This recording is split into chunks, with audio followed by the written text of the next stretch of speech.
And see, that's what I have to say I love about old YouTube or old social media, old Twitch. Like, despite the roughness of the videos, the poor editing, everything like that, everything was more genuine because no one was doing it for the money because they didn't know they could do it for the money, you know? Markiplier's been on YouTube for longer than you could earn money on YouTube. Same with people like PewDiePie and Smosh and all of them, right? Like, the content wasn't great, but it was real, you know? They weren't making stuff for the sole purpose of trying to get clicks so they can get that ad revenue.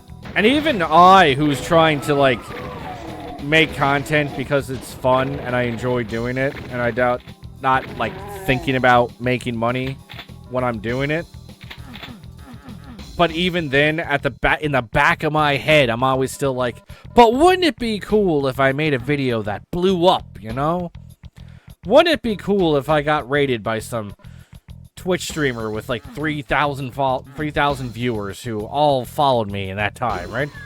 And I hate that's in the back of my head. Because if it's in the back of my head, it's in the back of everybody else's head. How much YouTube money would saved up would you quit your job? The only way I would ever... Okay, we're going to do some quick math here, okay? So let's say... I'm not telling you guys my salary. Let's just make it a nice even number, like 50K. Let's say my yearly salary is 50K. I would have to ensure. I can't go to my wife and say I'm quitting my job for YouTube or Twitch for a pay cut. So I'd have to ensure I'm getting at least 50K a year in order to even present the idea of quitting my job.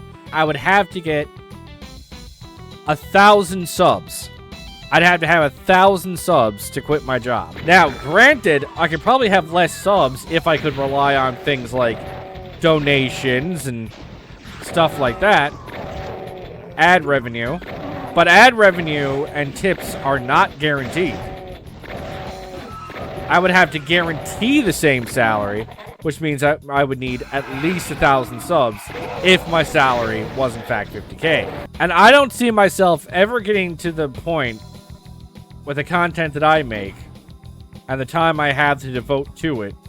I don't see a situation where I would ever have 1,000 subs. Even so, though, I'd be scared to have anything less than part. Uncertainty is uncomfortable. Well, that's what I mean. I would be really uncomfortable as well trying to do any sort of content creation without, like, something like 1,000 subs first, right? And again, like, I could probably get some of that with donations, but all of that's uncertain. So it would have to be guaranteed money, which would have to be 1,000 subs, because nothing else is guaranteed. But no, like, it drives me nuts that's in the back of my head that's a possibility. I've wanted to do content creation since before I knew that YouTube could make money. I was just too much of a pussy to do it. You should have more self-belief in my channel. It's not... Well, thank you, Holly. I appreciate it. But it's not so much I feel like I don't have confidence in it. I feel confident that if I had the time to devote to the channel the way that I would want, I could probably succeed, at least more to the extent that I am now. But I just... I don't see how I can have the time to do it and hold a steady job. Like a full-time job. Because especially when I'm... Like, if I didn't have kids, it'd be a different story. But I have kids. And a wife. One of those is more important than the other, but we're not going to say which one. I like having a creative outlet and numbers to look at. Well, I mean, like... And I will say that it is, at times, a little discouraging to work on a video and then get the kind of views that a small channel like mine gets. I made... My final Memento Mori video, I think, is the best thing I've ever made. I am extremely proud of that video. Rough edges and all. Even though I know it's got rough edges, A professional editor probably could have put it together better, but I am exceedingly proud of it. And it took me a long fucking time to make it. A lot of hours went into that video. And it got 60 views. That's it. And of those 60 views, only 20 of them watch more than a couple minutes of the video. Like, that hurts me right here. And this is not... nobody go fucking leave this stream to go watch it. I'm not trying to, like, get pity views or anything. So actually, sometimes looking at the view counter kind of hurts more than I think it helps. And again, I had no illusion that I would create that Memento Mori video and there'd be, like, thousands of views on it. I knew better than that. But again, see, in the back of your head, you're like, yeah, but what if it did? It sucks, but at the end, your work gets better, it happens, and we get to try it again. Well, that's... and be happy with it and put more out in the world. And that's what I hope to do. I've already... as few videos as I've made this year, I've already put more videos out this year than I did last year. While maintaining a streaming schedule. But again, there'd be things that I could be doing more. I could be making more clips. I could be...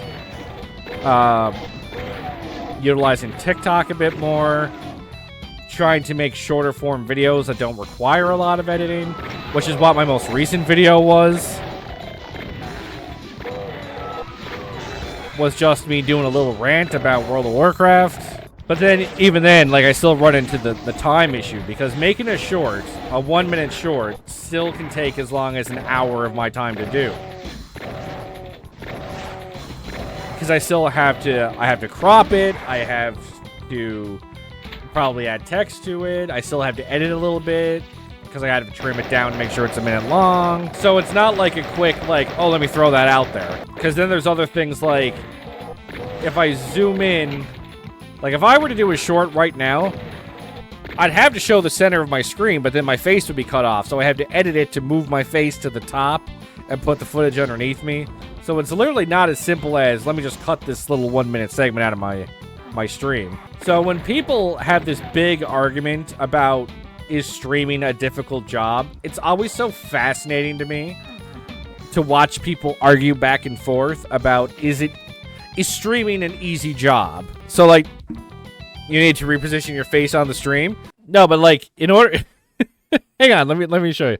So, in order to be able to crop it without doing anything super, without having to do like a ton of editing, I'd have to be up here. This is where I would have to be. So when I crop the sides down, my face would just be, this is where I would have to be, right? Not over here, not over here, not over there. Maybe I could go right here, just right in the middle of the action. Does this look good, guys? Is this... I'm not blocking anything important, am I? It depends on how you define easy. It's very much a luck-based mission. And that's the thing. It's like people who've been really successful with YouTube. Now, I'm going to name drop Mr. Beast, even though that's a little not kosher right now. But like Mr. Beast said, there is luck, but there's a lot of things you can do to reduce the need for luck. And then I'm not necessarily doing those things.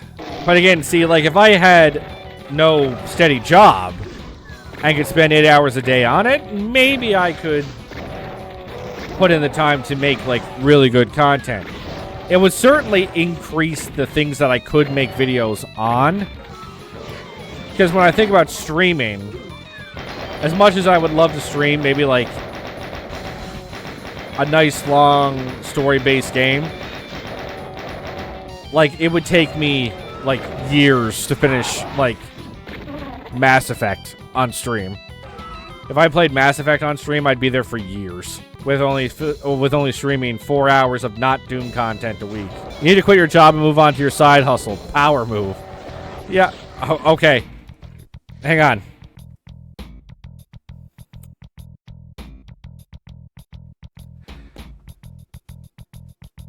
Yeah, honey, I'm quitting my job.